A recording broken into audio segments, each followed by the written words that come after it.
समाचार सूरत थी कि ज्यां ठंडा पीणाना होलसेल वेपारीओने त्यां महानगरपालिकाए दरोडानी कार्यवाही करी छे। અહીં પાંડેસરા વિસ્તારમાં મહાનગરપાલિકાના આરોગ્ય અધિકારીઓની મોટી કાર્યવાહી જોવા મળી રહી છે। દરોડા પાડી હાનિકારક પેપ્સી અને ફ્રૂટી સહિતની વસ્તુઓ કબજે કરી લેવાય। આ ઉપરાંત સ્વાસ્થ્ય માટે નુકસાનકારક જથ્થાનો સ્થળ પર જ નાશ કરી દેવાયો।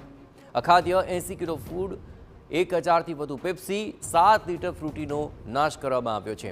દુકાનદારો કોઈપણ પ્રકારની માન્યતા વિના જ અહીં વેચાણ કરી રહ્યા હતા।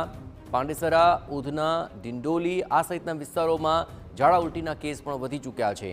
અહીં વકરતા રોગચાળાને ડામવા માટે મહાનગરપાલિકા દ્વારા કડક પગલાં હાથ ધરવામાં આવી રહ્યા છે।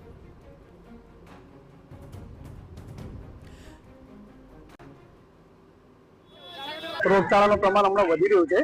ત્યાં એક ઝુંબેશ હાથ ધરીએ છીએ, જેમાં અમારી એક ટીમ બનાવવામાં આવેલ છે અને ટીમ દ્વારા જે આવા વિસ્તારો છે ત્યાં કોઈ પણ અખાદ્ય વસ્તુ જેવી કે ઠંડા પીણા છે, કોલ્ડ ડ્રિંક્સ છે, મતલબમાં જે પેલા પેપ્સી જો બાળકો લે છે, અત્યારે ગરમીના કારણે આવું બધું લોકો વધારે પીવાનું પસંદ કરે છે, ઠંડા પીણા કે આ પેપ્સીઓ।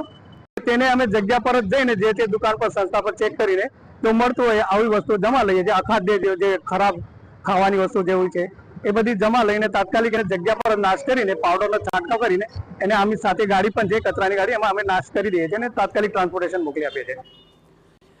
ગરમી વધતા ખાસ તો બાળકો દ્વારા મોટા પાયે પેપ્સી અને ફ્રૂટીનું સેવન કરાવવામાં આવતું હોય છે અને ત્યારે આવા અખાદ્ય ઠંડા પીણા સ્વાસ્થ્ય માટે અત્યંત જોખમી સાબિત થતા હોય છે અને એટલે જ તંત્ર દ્વારા હાલ લેભાગુ વેપારીઓ પર તવાઈ બોલાવવામાં આવી।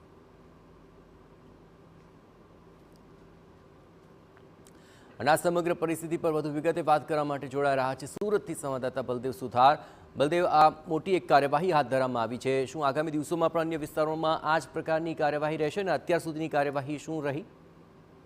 જે રીતે સુરત મહાનગરપાલિકા દ્વારા જે ઉનાળાની જે સિઝન શરૂઆત થતી હોય છે તે અલગ અલગ ઠંડા પીણા હોય છે અથવા તો બરફના ગોળાવાળા હોય છે, ત્યાં જે સરપ્રાઇઝ જે ચેકિંગ કરતા હોય છે અને જે શંકાસ્પદ વસ્તુ જણાતી હોય છે તેમની સામે કાર્યવાહી કરતી હોય છે। ત્યારે સુરત મહાનગરપાલિકાનું આરોગ્ય વિભાગ દ્વારા પાંડેસરા વિસ્તારની અંદર જે રીતે અલગ અલગ ટીમો બનાવી જે પેપ્સી, ફ્રૂટી સહિતની જે ઠંડા પીણાની જે વસ્તુ હતી તેમના વિક્રેતાઓના હતા જે દરોડા પાડવામાં આવ્યા હતા। મોટી માત્રામાં લોકોને સ્વાસ્થ્ય સાથે હાનિકારક પેપ્સી અને ફ્રૂટી જે નાશ છે તે કરવામાં આવ્યો છે। કારણ કે જે રીતે ગમે ત્યાંથી જે પાણી લઈ અથવા તો ગમે ત્યાંથી જે રીતે પ્રવાહી લઈ અને પેપ્સી અથવા તો ફ્રૂટી બનાવતા હોય છે અને જે ઠંડી પીણી જ્યારે આ લોકો જે ઉનાળાની અંદર તેને આરોગતા હોય છે ને તેના કારણે લોકોનું જે આરોગ્ય છે તે જોખમમાં મુકાતું હોય છે। હાલમાં ઉનાળાની જે ઋતુ છે લોકો ઠંડા પીણાનું જે સેવન છે તે વધુ કરતા હોય છે। પાંડેસરા, ઉધના, ડિંડોલી સહિતના વિસ્તારોમાં ઝાડા ઉલટી સહિતના જે કેસોની પણ સંખ્યા એક બાજુ વધી રહી છે, તો ક્યાંક ને ક્યાંક આ નાના મોટા જે કારણો છે તે હોઈ શકે છે। હાલમાં તો આરોગ્ય વિભાગ દ્વારા મોટા પ્રમાણમાં જે પેપ્સીનો જે જથ્થો છે તે નાશ કરવામાં આવ્યો છે અને હજુ પણ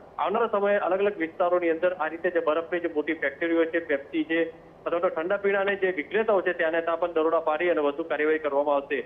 ખાસ કરીને જે ડોક્ટરની વાત કરીએ તો ડોક્ટર પણ આ રીતે જે અભિપ્રાય આપતા હોય છે કે ઉનાળાની અંદર વધુ બહારની ઠંડી વસ્તુ અથવા તો ખાણીપીણી ખાવી ન જોઈએ, કારણ કે તે શરીર માટે ક્યાંક ને ક્યાંક હાનિકારક બનતી હોય છે। જી આભાર બલદેવ, તમામ ગતિવિધિઓ પર આપ નજર રાખતા રહેજો। તો હવે ઉનાળો જેમ જેમ આગળ વધશે તેમ તેમ ખાણીપીણીની ચીજ વસ્તુઓની અંદર વધારે તકેદારી રાખવાની જરૂર છે। કોઈપણ પ્રકારનો અખાદ્ય પદાર્થ કે પીણા પીવાથી આપનું આરોગ્ય જોખમાઈ શકે છે, તેને લઈને આખરે તંત્રે કરેલી કાર્યવાહી અત્યંત જરૂરી છે।